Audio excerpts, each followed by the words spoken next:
If you're working on a Chevy truck and this happens, turns on, cargo lamp,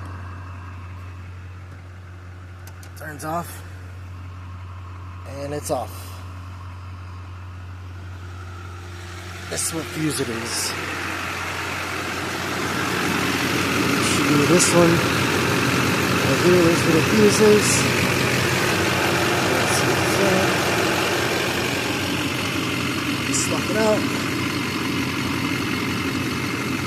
Let's see what happens. Green. No green. Alright. And let's go back in here. See what happens. Oh, look, we got power. No more light. See, boom.